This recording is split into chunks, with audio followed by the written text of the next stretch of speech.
Okay, നമ്മൾ Iran Israel സംഘർഷവുമായി ബന്ധപ്പെട്ട വാർത്തയിലേക്ക് പോവുകയാണ്. ഇറാനിൽ ഭരണമാറ്റം ലക്ഷ്യമെന്ന് സൂചിപ്പിച്ച് US പ്രസിഡന്റ് ഡൊണാൾഡ് ട്രംപ് അമേരിക്കയ്ക്കെതിരെ നിർണായകമായ ആക്രമണത്തിന് പദ്ധതിയിടുന്നതായി ഇറാൻ ഭീഷണി മുഴക്കി.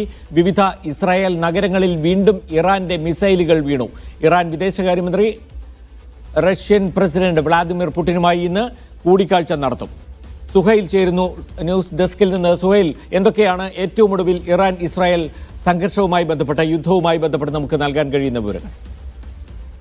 പ്രമോദ്, ഇപ്പോൾ US പ്രസിഡന്റ് ഡൊണാൾഡ് ട്രംപിന്റെ ഒരു സമൂഹ മാധ്യമത്തിലെ കുറിപ്പാണ് ഈ വിഷയവുമായി ബന്ധപ്പെട്ടുകൊണ്ട് ഏറ്റവും കൂടുതൽ ചർച്ചയാകുന്നത്.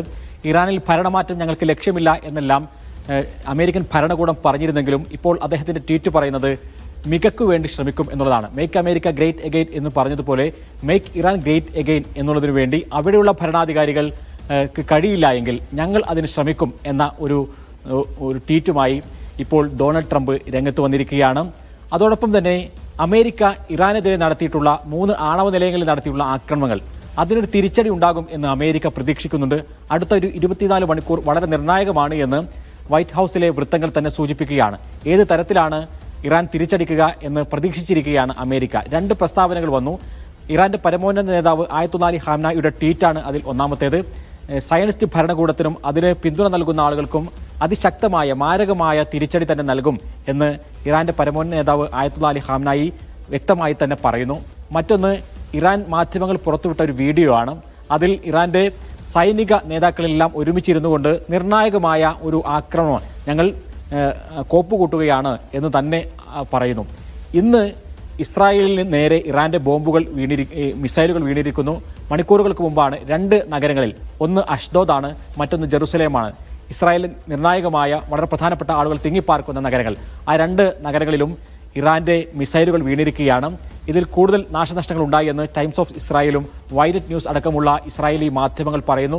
എത്ര പേർക്ക് പരിക്കേറ്റു അല്ലെങ്കിൽ ആർക്കെങ്കിലും വലിയ നാശനഷ്ടങ്ങൾ ഉണ്ടായിട്ടുണ്ടോ എന്നുള്ള കൃത്യമായ കണക്ക് കുറച്ച് സമയം കൂടി കഴിഞ്ഞാലേ നമുക്ക് ബോധ്യപ്പെടുകയുള്ളൂ. ഇനി മറ്റൊരു സംഭവവികാസം നടക്കുന്നത്, ഇറാൻ വിദേശകാര്യമന്ത്രി Abbas Araghchi Russian president Vladimir പുടിനുമായി കൂടിക്കാഴ്ച നടത്തുകയാണ്. ഈ യുദ്ധത്തിൽ റഷ്യയുടെ സഹായം തേടുകയാണ് ഇറാൻ ചെയ്യുന്നത്. അത് ഏതൊക്കെ തരത്തിലുള്ള സഹായമാണ് ഉണ്ടാവുക? ഒരു കോമൺ ത്രെട്ടിനെ, ഒരു പൊതുശത്രുവിനെ നേരിടുക എന്നുള്ളതാണ് അബ്ബാസ് അറാക്ചി പ്രയോഗിച്ചൊരു വാക്ക്.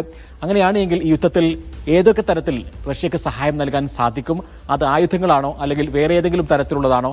അതല്ല, റഷ്യൻ പ്രസിഡന്റ് വ്ളാഡിമിർ പുടിൻ നേരിട്ട് US പ്രസിഡന്റ് ഡൊണാൾഡ് ട്രംപുമായി സംസാരിച്ച് ഈ വിഷയത്തിൽ ഒരു അറുതി ഉണ്ടാക്കുക, ഇസ്രായേലിനെ ഈ ഒരു ആക്രമണത്തിൽ നിന്ന് പിന്നോട്ടടിപ്പിക്കാനുള്ള ശ്രമങ്ങൾ തുടരുക അടക്കമുള്ള കാര്യങ്ങളാണ് ഈ ഒരു ചർച്ചയിൽ ഉണ്ടാവുക എന്നാണ് നമുക്ക് മനസ്സിലാക്കാൻ സാധിക്കുന്നത്.